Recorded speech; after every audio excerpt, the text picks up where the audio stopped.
starting September 12th, is peak week for asthma. And what that means really is the highest rate of asthma problems seems to occur during that time. And of course, it's the entranceway into the fall and coming to the end of summer. Here in Charleston, it's going to still feel pretty warm. And of course, we have our tropical storm and hurricane season to think about, although we're really hoping that doesn't disrupt us at all. But meanwhile, this is a great time to just look at and think about and tidy up our asthma thoughts and treatments.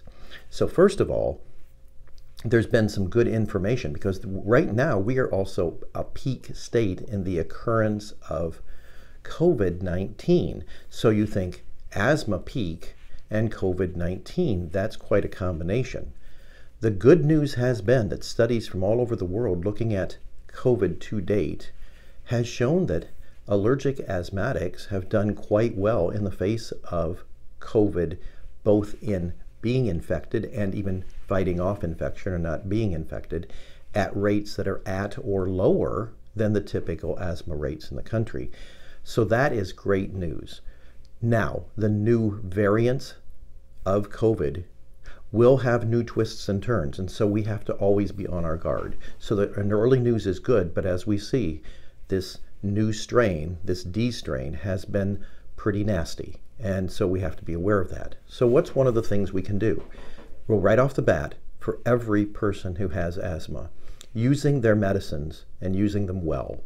And so what I've been trying to do this year, in the face of COVID, but in just good care, is say, if you think, well, you know, the fall's usually pretty good for me and I do pretty well, what I would say is don't cut back on your medicines.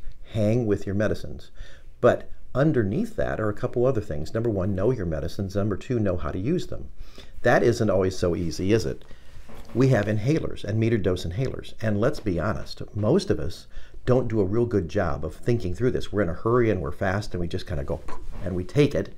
And we don't remember that we need to take first an empty lung so that the medicine goes down in, and then take a deep puff and then hold our breath and try to keep it there for 10 or 15 minutes before we exhale. So first of all, doing your puffs correctly will get the medicine to where it needs to be. And that's one of the rules that our grandmothers would have taught us, which is if it doesn't get in, it's not going to work. So that's just something to remember. Also, we have so many new types of inhalers. We have disc inhalers, we have puffers, 1 puff, 2 puffs, red puff, blue puffs, you know, all that kind of stuff. And it's really important to know exactly how much we're supposed to take, what is the minimum use, which oftentimes is as needed, but during this peak in COVID, perhaps as needed may not be as wise as a minimum daily use. And at the first sign of any symptoms, or knowing historically that you've had problems, I'd say go up to your more normal use, or the use you would use if you were in a tough spot or a time when you usually get symptomatology, until we get through this higher peak of COVID incidence as well. There are other things that can help us. We have spacer devices, and not only do kids get helped with spacer devices because you can't tell them, well, breathe in deeply and hold your breath, and that's the smaller kids, but even us as adults, sometimes these spacer devices just help us get it in, and the deposition of the medicine in the mouth is less as we breathe more normally and get it in. So they're not a bad idea, and if you have one, it's a good thing to use, and if you're coughing, it may be helpful with trying to time the medicine in the back of the throat. Also, we have peak flow meters, and some of y'all have these. And your peak flow really is the force that's coming out of your lungs. And this is something that can help you as if you're having symptoms, or if you've been exercising and you want to know, am I staying stable, or how am I doing through this period of time when I've had some other upper respiratory infections, or I'm positive to COVID and I'm at home right now, but what I want to know is I want to keep measuring my lungs and make sure I'm in good shape. Well, the answer is a peak flow meter might be a way of doing that measurement. And when somebody calls me and says, I'm coughing or I'm wheezing or I'm short of breath, if they have a peak flow meter, I'm going to ask them, what's your peak flow and what is your peak flow compared to your personal best or your normal? So all those pieces of information can be very helpful for monitoring at home for helping with good information, and for knowing when to seek care, when to increase medication, and when to say, hey, what I'm doing is working, I don't need to overtreat. A quick and easy remembrance here is if the medicine contains an inhaled corticosteroid, and remember those are very light doses and they're inhaled, it's not like oral prednisone or oral steroids where you take them and they go all over the body. But we want to rinse the mouth after use. So that would mean if you take it, eat something, drink something, brush your teeth, or time it around those periods of time.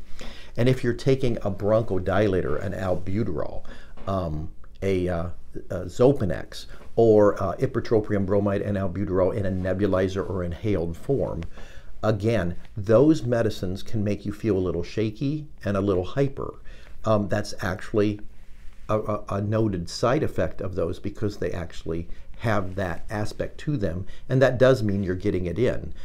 So don't be concerned about that as much as just realize it's going to settle down in a few minutes to 20 minutes, okay? But that's one reason why you want to take it prior to bedtime or prior to perhaps sending someone off to school, off to work, especially because that way you can make sure that you're kind of back down to your normal baseline, and then the effect of that bronchodilator will help keep your lungs open and make your breathing more easily if you're trying to recover from exercise or from a coughing episode, or just because your lungs are needing extra care at that point in time, and it's a way of keeping them stable. One thing we have to remember, this weekend I was had to do some shopping, and so in the grocery stores and in the other stores that I went in, more and more people were wearing masks again. Of course, I feel like I've been living in a mask for the last year and a half at work, but I've been taking my mask and wearing it in stores and places like that more because right now, again, we have a transmissible form of COVID-19. It's more transmissible or more easy to catch than the previous viral types were. And then we have some other viruses that are typical for this time of year that are circulating, and those have always been one of the reasons why this time of year is very asthmagenic. Finally, this is also pollen season and mold season. So you've got grasses and you've got weeds and you've got molds, and that's just the outside stuff. And we love to be out of doors. And then inside, you always have your pet danders, your house dust mites, and potentially molds as well. And then we have school, and we're all wanting our kids and our college students to get good education, and we're running through that episode of, oh my goodness, do we have to come home and quarantine for a couple weeks because of issues at school, and then back to school, wearing masks, having inhalers available if needed, encouraging exercise, and, oh, by the way, trying to realize that high pollen counts and high mold counts, because we have had a rainy, wet year and everything is nice and green.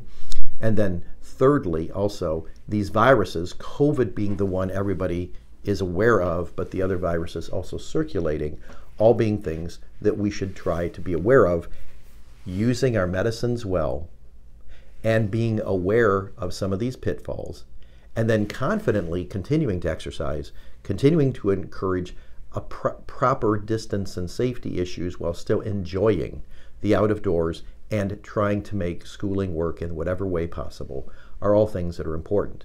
So, blessings at this time, good luck with all your efforts, stay on your medicines, and monitor and call if needed, and remember, little simple things like remembering to use your medicine and using it correctly is like at the top of the list for doing well.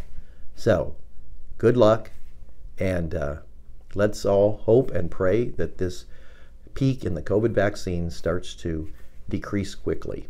Thank you.